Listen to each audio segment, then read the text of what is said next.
Now at 5, the Cherokee County Sheriff pushes to solve a 32-year-old cold case. Former President Trump's criminal trial wraps its third week of testimony. I'm Bradley Blackburn with when Michael Cohen could take the stand and when prosecutors may rest their case. And Foster Adopt Connect in Joplin gives the community an immersive experience into the life of a foster child as they take a journey through the system. The 4 states' most watched news starts now. Authorities look to renew interest in a 32-year-old cold case. This is KOAM News at 5. I'm Tanya Bach. On May 11th, 1992, authorities discovered the body of Jennifer Judd in her residence in Baxter Springs, Kansas. The investigation revealed Jennifer died as the result of multiple stab wounds. Now, no one has ever been brought to justice in Judd's case. And the Kansas Bureau of Investigation offered a $5,000 reward, which is still active. Over the past few months, the Cherokee County Sheriff's Office renewed its efforts to solve this cold case, including consultations with experts from across the country. So 32 years ago, so a lot has changed since then. A lot of forensic evidence has changed. A lot of the things that you can get out of forensic evidence has changed, and so the hope is to go back through forensic evidence and see what could be sent to a private lab and maybe what we can come up with from there. A former person of interest in the case, Jeremy Jones, sits on Alabama's death row for a separate rape and murder. Now, while Jones had confessed to Judd's murder, he publicly recanted his confession. Kansas has never charged Jones for the murder of Jennifer Judd. Well, today people had the opportunity to learn more about what it's like to be a foster child in Jasper County. Foster Adopt Connect in Joplin organized the Journey Home bus tour, a free event open to anyone. Attendees were taken to multiple locations across the county to replicate the journey of a foster child in the system.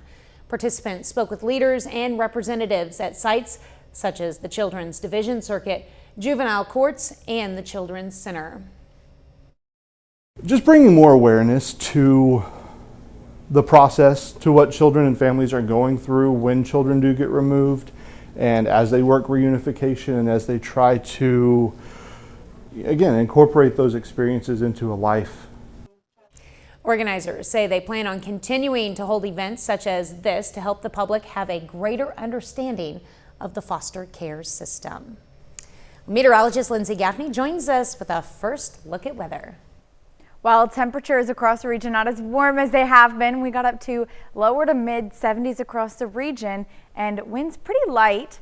It was a really gorgeous day out there. We did have more cloud coverage than we have seen yesterday, but overall really nice day. Now some temperatures a little bit lower, 69 in Monette, 74 in Nevada, but warmer in Independence, 76, 78 in Sedan. So we were a little bit more of a wide range of temperatures, but we still didn't have any rain today, and we're not going to see any rain until Sunday. We've got a low pressure system that's holding off out in the west, but it won't be moving into our area until Sunday night. That's when we're going to start to see those rain chances start to kick back up and thunderstorm chances along with it. But I'll have more details for you in just a bit. All right, thanks, Lindsay. Former President Donald Trump's so-called hush money trial wrapped up its third week of testimony today as court watchers look ahead to Monday. CBS News can confirm that's when prosecutors plan to call their key witness, Trump's former personal attorney, Michael Cohen, to the stand. Bradley Blackburn reports from New York.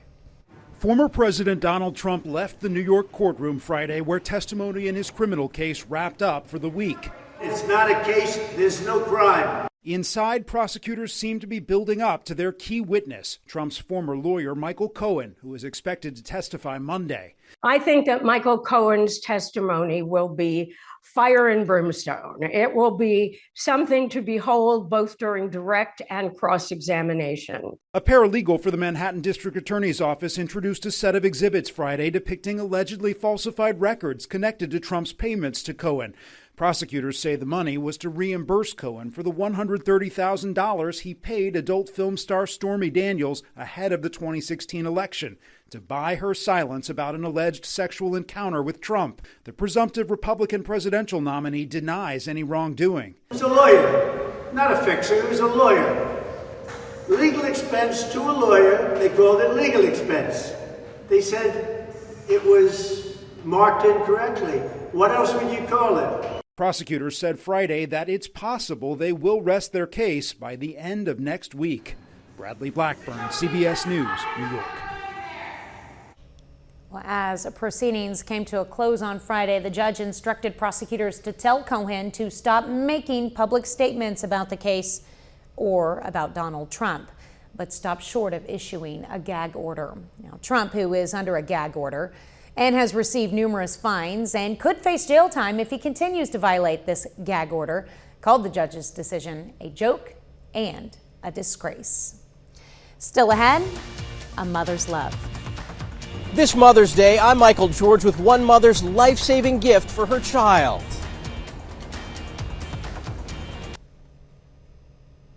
Topping today's Health Watch, doctors in China say they've made a breakthrough in using immunotherapy to battle blood cancer. A study found targeting a specific protein boosts immune cells' abilities to fight tumors.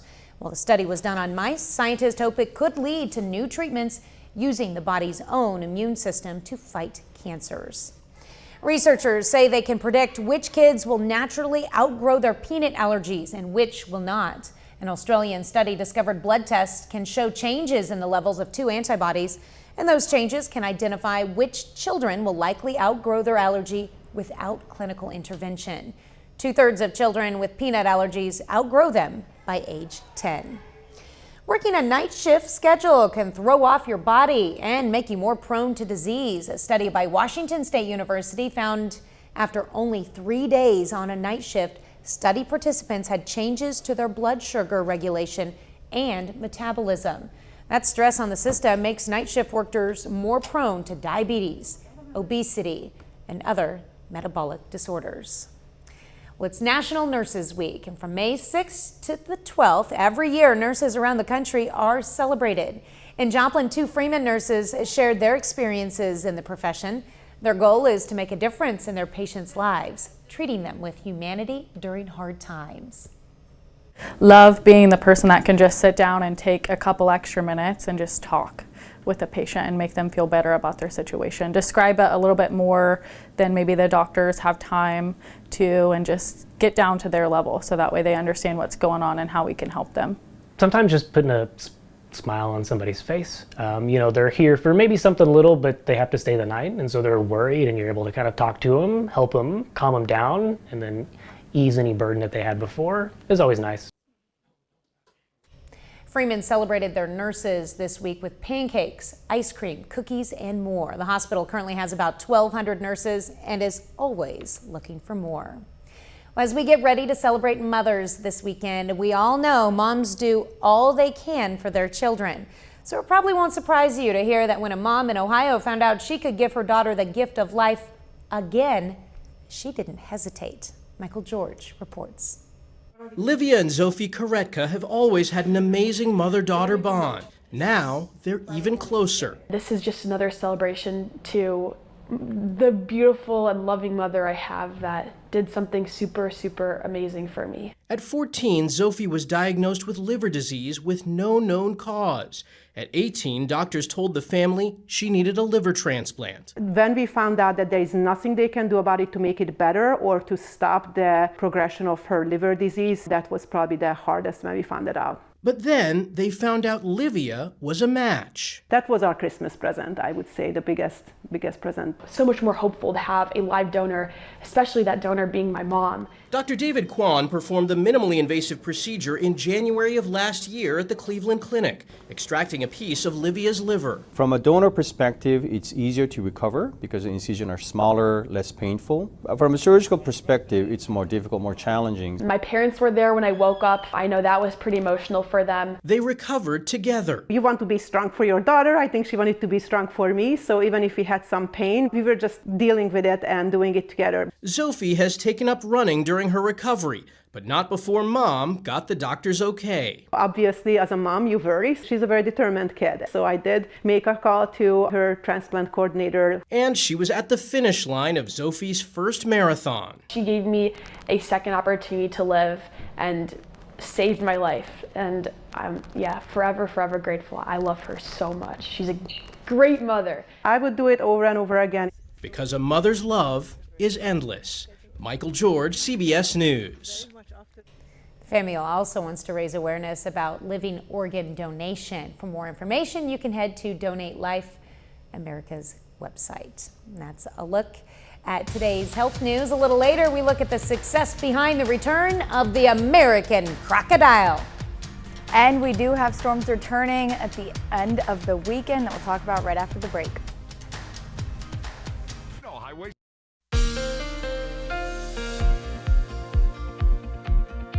Well, the nice days persist, but we do have some storms starting to kick back up at the end of the day on Sunday. But let's take a look outside at Indigo Sky Casino and Resort. Really nice out there. We do have a few clouds here and there, but they're just those nice day clouds, no rain, nothing to be concerned about. Now, our high today got up to about 74, low 51. So we're still right about average, and that's going to continue. We do have that ridge over our area bringing us those very consistent, calm average temperatures, winds, and not much else going on. We do have some clouds in the area, but other than that, we don't see anything until the end of the day on Sunday. So most of your Mother's Day is going to be really nice as well. But that low pressure system that we're looking at is still sitting off in the west of the U.S. and it's not going to move into our area till Sunday night. So until then, we're going to have really nice, consistent temperatures in the 70s, lows in the 50s, not to mention the sunny skies. So yesterday we got up to 76 with our low was about 50, 51. The same thing today, low being about 51 to 53, and then our high getting up to 74. So pretty consistent, and that's going to stay like that for the rest of the weekend.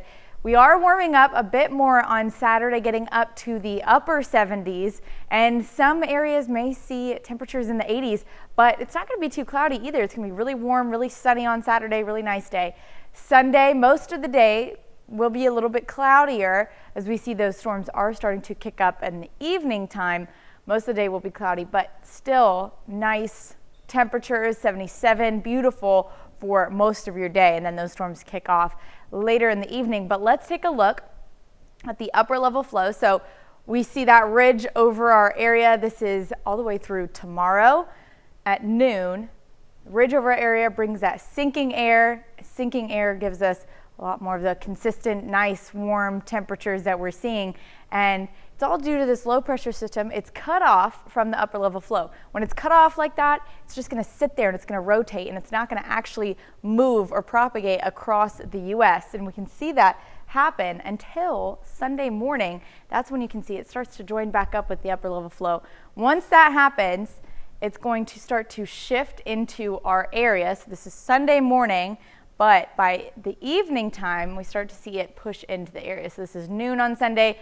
Rain's still outside of our area, now just moving into Wichita, and it makes its way into our counties by the evening time. That's when we're going to start to see those storms, rain chances, thunderstorms kick up all the way through Monday, and actually that continues until Thursday.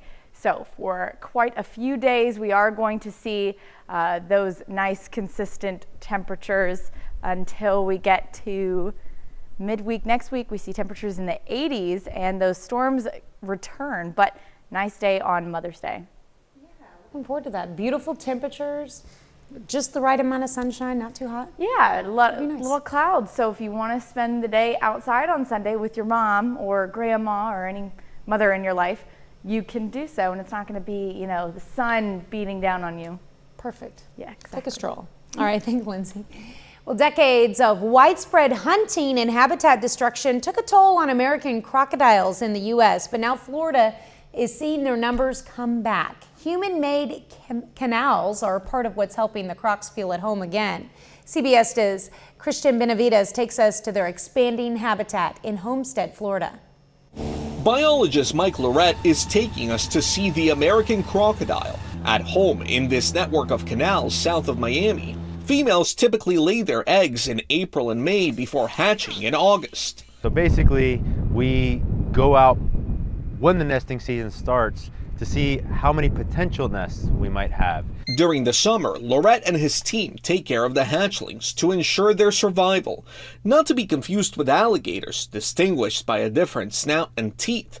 The American crocodile has made a remarkable turnaround. Declared endangered in the 70s when their numbers dwindled to just a few hundred, the population in Florida is now more than 2,000 and growing.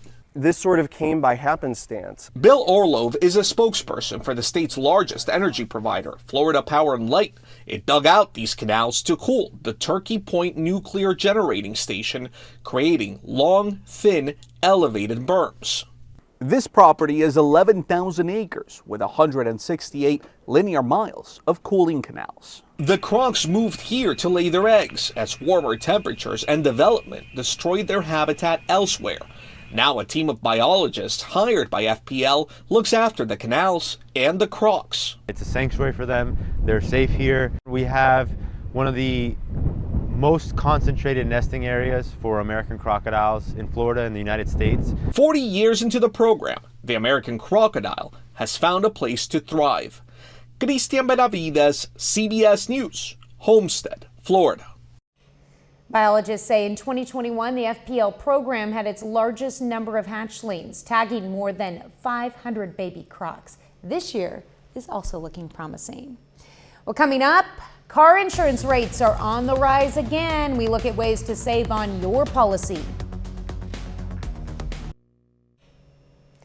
Topping today's Consumer Watch, the overall inflation rate is currently 3.5%, but Americans are seeing a double-digit increase in car insurance prices. Danya Bacchus finds out why prices are higher and how you can lower those costs.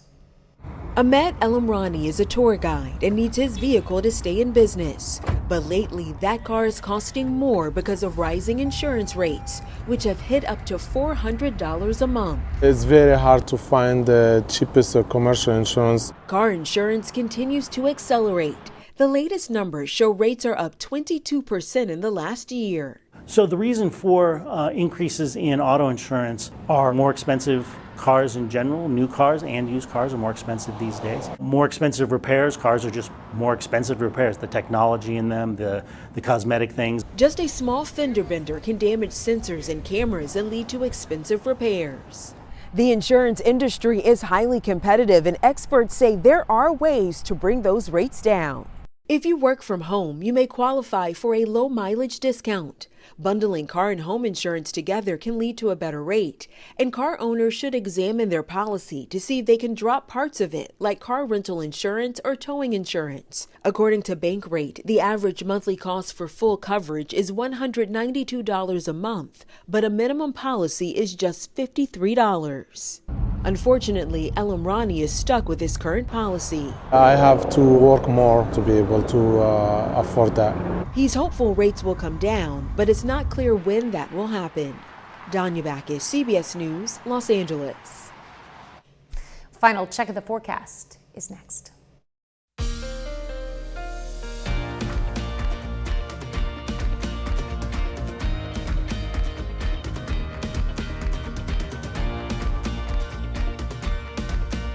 Up next on the CBS Evening News, residents across the South are searching through the rubble and clearing debris following a week of deadly and dangerous storms.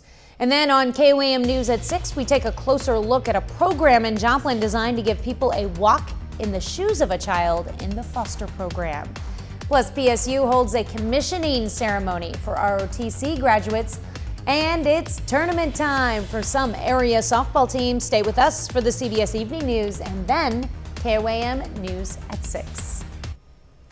Final check of the forecast. It's looking pretty good for the next couple of days, thankfully. I know we've had a lot of storms roll through, a lot of damage done, but we have had plenty of time in between storms this time all the way until Sunday. Most of your Mother's Day is going to be pretty good, a little cloudy, but rain doesn't roll in until late Sunday evening and then continue through Thursday.